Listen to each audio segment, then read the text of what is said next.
कि वो छात्र कहीं एग्जाम देने जाते हैं, वो क्या मांग रहे हैं? चंद्रयान मांग रहे हैं क्या चांद पे जाने के लिए, या कोई अय्याशी मांग रहे हैं? वो कह रहे हैं मैं ट्रेन दिला दो एग्जाम सेंटर जाने के लिए, तो उन पर लाठी चल रही है।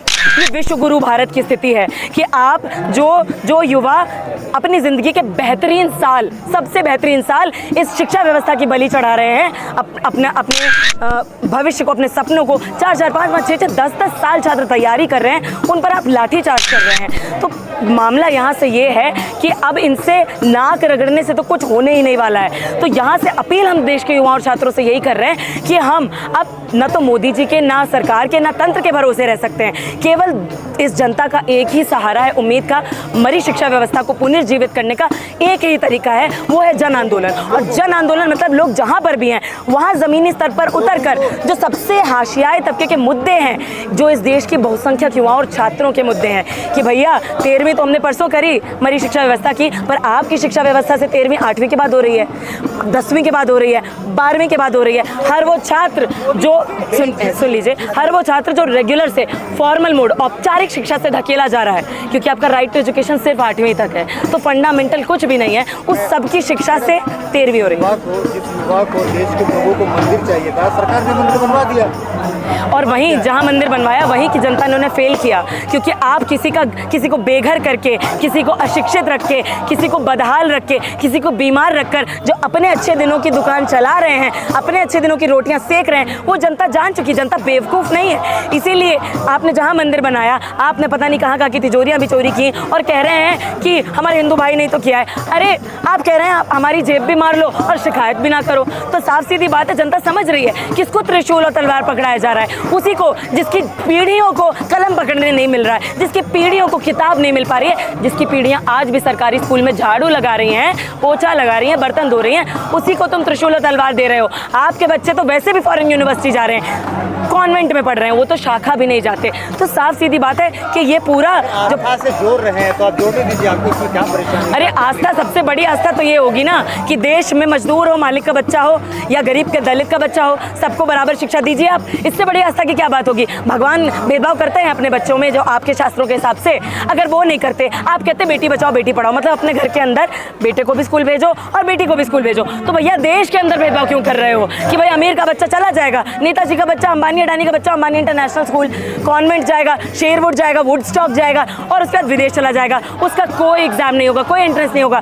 बीसीसीआई का चीफ, उनकी पुश्तें सिक्योर्ड हैं, और इस देश में जो 16 घंटे काम कर रहे हैं, ट्रिपल शिफ्ट कर रहे हैं, समझ रहे हैं आप 2 घंटे अपनी तनख्वाह के लिए काम करते हैं, बाकी के घंटे आप सरकार के और इन कंपनियों के मुनाफे के लिए काम कर रहे हैं। और ये बदहाली इस कदम तक है, ये चाहते हैं नए मेडिकल कॉलेज ना खुले, ये चाहते हैं नए कॉलेज ना खुले, नए स्कूल ना खुले, क्योंकि आपका बच्चा पढ़ जाएगा, डॉक्टर बन जाएगा या फिर इलाज करा लेगा, बीमार नहीं रहेगा, बदहाल नहीं रहेगा, तो सरकार को कभी कटघरे में नहीं खड़ा करेगा। और वो चाहते हैं सरकार को कभी कटघरे में ना खड़ा किया जाए, ना सवाल पूछा जाए, ना अधिकार मांगा जाए। मोदी जी की तपस्या पे आप क्यों सक कर रही हैं? अब एयरफोर्स सब जगह क्वेश्चन पेपर लेके जा रहा है, और क्या चाहिए?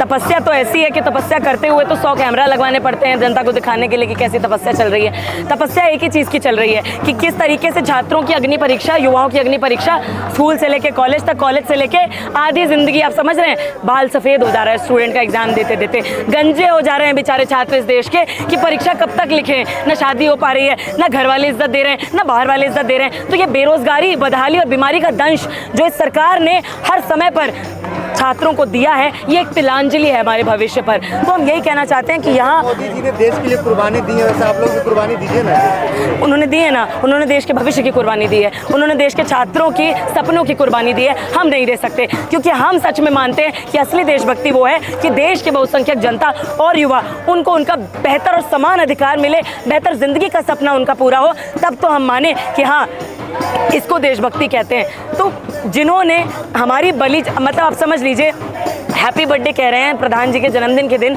वो एक्चुअली बलि चढ़ा रहे हैं इस देश के युवाओं की, छात्रों की, न्यायपसंद नागरिकों की। यहाँ सिर्फ स्टूडेंट्स नहीं है, यहाँ सिर्फ नीट के एस्पिरेंट्स नहीं है।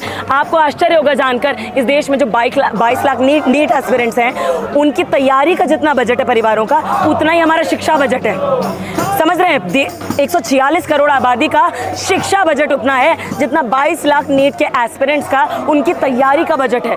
तो ये नियत ही नहीं रखती व्यवस्था आपको शिक्षा देने की। अरे आपका एनईपी का ड्राफ्ट कह रहा है कि आपको कम से कम 6% बजट का हिस्सा शिक्षा पे एलोकेट करना है, वो 2.5% भी नहीं कर रहे हैं। वो जो 14 में बड़ी बड़ी वादे करके आ रहे थे तब फिर भी 6% खर्च हो रहा था, अब वो 2-2.5% हो गया है। तो आपके बच्चे जिन स्कूलों में जा रहे हैं वो प्राइवेटाइज हो चुके हैं। आप बार बार तलवार और त्रिशूल की बात कर रहे हैं। मैं नहीं बार बार कर रही हूँ, वो करते हैं। बार कहा, तो क्या बीजेपी वाकई युवाओं को खासकर हिंदू मुसलमान के नाम पर दंगाई बना रही है? देखिए इस देश में 2 आवाज़ें हैं, ठीक है, एक हमारी एक उनकी। वो कहते हैं कि खून खराबा होता है, होने दो। हम कहते हैं लोगों को, बेघर बेदर लोगों को आबाद करो।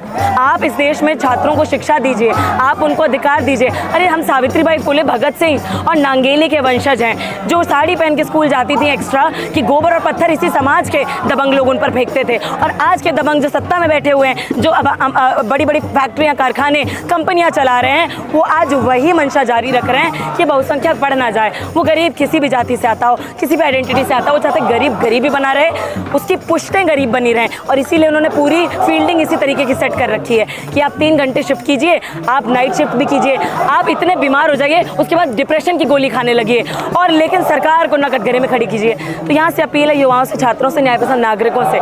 देखिए हर जनरेशन को अपने हिस्से के अधिकार और अपनी आज़ादी भी आप समझ सकते हैं, अपने हिस्से के अधिकार खुद लड़कर जीतने पड़ते हैं। कोई मसीहा नहीं आता है, कोई रॉबिन हुड नहीं आता है। आप किसी रॉबिन हुड के भरोसे बैठेंगे, धोखा मिल सकता है, आप हताश हो सकते हैं। अपने दम पर ज़मीनी स्तर पर उतरिए इन मांगों के साथ कि भैया मजदूर हो, मालिक का बच्चा हो, प्रधानमंत्री का हो, शिक्षा मंत्री का हो, या दलित, आदिवासी, सफाई कर्मचारी का बच्चा हो, सबको दीजिए, सबको दीजिए। 1 नेशन 1 इलेक्शन की बात करते हैं, आप 1 नेशन 1 एजुकेशन सिस्टम दीजिए।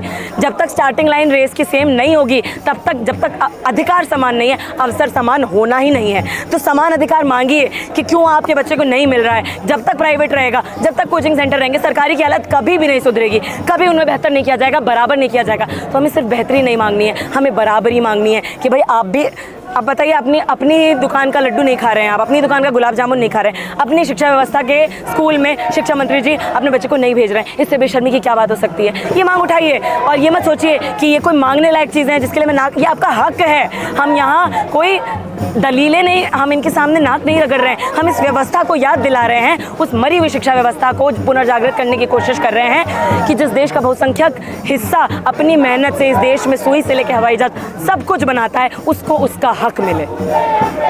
Thank you.